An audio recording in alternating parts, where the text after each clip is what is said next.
दोस्तों, ये जो तबाही का आलम आप देख रहे हैं, ये और कहीं नहीं बल्कि वेस्ट बैंक का जेनिन इलाका है, जहां 26,000 से भी ज्यादा रिफ्यूजी रहते हैं, वो भी 1 स्क्वायर किलोमीटर से भी छोटे इलाके में। लेकिन इन लोगों की सबसे बड़ी समस्या कम जगह और बेकार व्यवस्था नहीं, बल्कि इनकी सबसे बड़ी समस्या तो अपनी जान बचाना है, क्योंकि यहाँ रहने वाले शरणार्थियों को आए दिन इजराइल की क्रूरता का नमूना देखना पड़ता है। यहाँ बड़े होने वाले बच्चे बचपन से ही आतंकवाद और तबाही देखते हुए आ रहे हैं। किसी के दोस्त मारे जाते हैं तो किसी के भाई और किसी के तो पूरे परिवार को ही बंदी बना लिया जाता है। ये सब होने के बावजूद जब यहाँ के लोग इज्जत की जिंदगी जीना चाहते हैं तो उन्हें आतंकवादी कहकर बुलाया जाता है। पर ऐसा क्यों होता है और क्यों ये लोग हमेशा इजराइल के निशाने पर बने रहते हैं? क्या है सच्चाई? चलिए जानते हैं। जैसा कि आप जानते हैं, इजराइल फिलिस्तीन पर कब्जा जमाने के लिए किसी भी हद तक जाने को तैयार है। ऐसे में जब 2 दशक पहले यानी साल 2002 में यहाँ इजराइल ने सबसे बड़ा मिलिट्री ऑपरेशन कंडक्ट किया था, तो यहाँ रहने वाले कई सारे फिलिस्तीनियों को अपना घर छोड़कर जाना पड़ा। हालात इतने बुरे हो गए थे कि लोग अपना सामान तक अपने साथ नहीं ले जा पाए। उन्हें मजबूरन रिफ्यूजी कैंप में रहना पड़ा। इस दौरान जिन लोगों ने इजरायली आर्मी का विरोध किया, उन्हें अपनी जान गंवानी पड़ी। अब उस दौरान जो बच्चे जिंदा बच गए, उन्हें काफी कुछ सहना पड़ा। अपना घर होने के बावजूद वो लोग रिफ्यूजी कैंप में रहने के लिए मजबूर थे और अपने ही देश की मिट्टी में उन्हें रिफ्यूजी कहकर बुलाया जाता था। ये चीज यहाँ रहने वाले कई सारे बच्चों को नापसंद है, जिसकी वजह से वे समय के साथ इजराइल के दुश्मन बनते चले जाते हैं और कई लोग तो अपने हाथों में हथियार थामकर बदला लेने के लिए भी उतर आते हैं। जिसमें से एक थे फारूक, जिन्होंने अपने दोस्तों और परिवार वालों की मौत का बदला लेने की सोची, पर वो कुछ कर पाते उससे पहले ही इजरायली आर्मी ने उन्हें मौत के घाट उतार दिया और अब उनके पूरे परिवार को देशद्रोही कहा जाता है।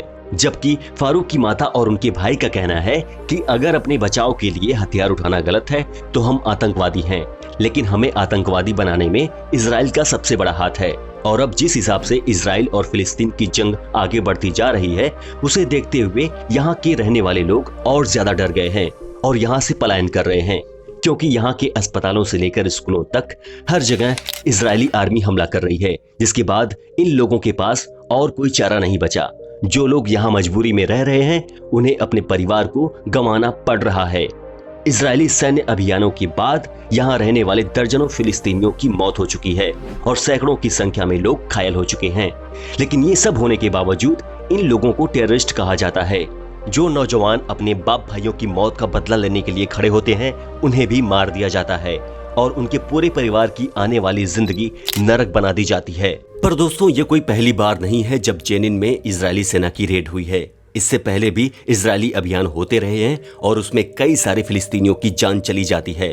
उन्हें सिर्फ और सिर्फ एक चीज चाहिए और वो है इज्जत की जिंदगी। लेकिन फिलिस्तीनियों के लिए इस शहर में इज्जत पाना बहुत मुश्किल है, क्योंकि इजरायली आर्मी इस जगह को अपना खास निशाना बनाती है।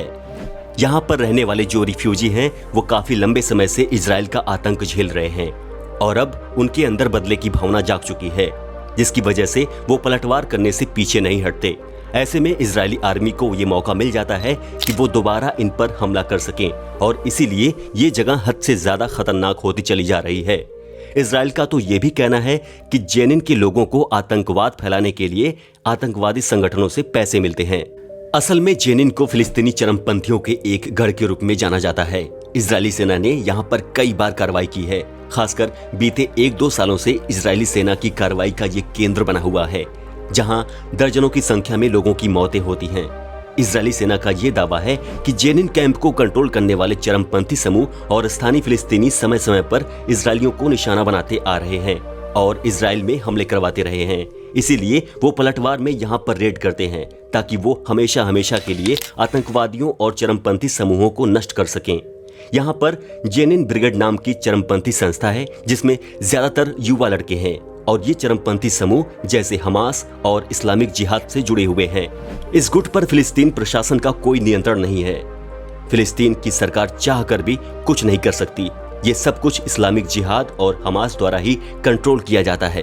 अगर हम पहले का हाल बताएं तो चरमपंथी समूह से जुड़े हुए इन लोगों ने कभी भी किसी भी शांति प्रक्रिया में हिस्सा नहीं लिया है। इसके कई सारे कारण हैं। एक तरफ तो ये लोग फिलिस्तीन की पारंपरिक सरकार से नाखुश हैं, वहीं दूसरी तरफ इजराइल द्वारा किए जाने वाले हमले इनके अंदर की आग को और ज्यादा बढ़ावा दे देते हैं, जिस कारण जेनिन में रहने वाले बच्चे के अंदर बदले की आग उबाल मारती है। ये लोग खुद को लाचार महसूस करते हैं। इन्हें लगता है कि उनके साथ कोई भी नहीं है, न इनके देश की सरकार इनका साथ दे रही है, न इन्हें कहीं और से मदद मिल रही है। और अब तो ये जगह इजराइल का सबसे बड़ा निशाना बन गई है। दोस्तों, जेनिन शरारती कैंप जेनिन म्यूनिसिपैलिटी की सीमा पर है और ये वेस्ट बैंक का सबसे उत्तरी शिविर है। UNRWA के आंकड़ों के मुताबिक यहाँ पर करीब 26,500 की रजिस्टर्ड आबादी है। साल 1953 में इस कैंप को बनाया गया था। इसी जगह पर बना पहला कैंप एक आपदा में तहस नहस हो गया था। दोस्तों, ये पहला मौका नहीं है जब ये कैंप निशाने पर है। इससे पहले साल 2002 में 10 दिनों तक चली भीषण गोलीबारी के बाद इजरायली मिलिट्री ने इस जगह को अपने नियंत्रण में ले लिया था और तब से ही यहाँ रहने वाले फिलिस्तीनी लोगों को रिफ्यूजी कहा जाने लगा। उस समय 400 से भी ज्यादा लोगों के घर तबाह हुए थे और यहाँ की आबादी का एक बड़ा हिस्सा तहस नहस हो गया था। अक्सर गोलीबारी को झेलता हुआ ये कैंप आर्थिक तौर पर बहुत भारी दबाव में है, क्योंकि वेस्ट बैंक में जितने भी शरारती शिविर हैं उनमें सबसे ज्यादा बेरोजगारी और गरीबी की मार झेलने वाले कैंप में से एक जेनिन कैंप है। यहाँ के लोग शुरुआत से ही बहुत बुरे हालातों का सामना करते हुए आ रहे हैं। अब जरा वेस्ट बैंक को भी समझ लीजिए, क्योंकि वेस्ट बैंक जेरूसलम और जॉर्डन के पूर्वी इलाके के बीच पड़ता है।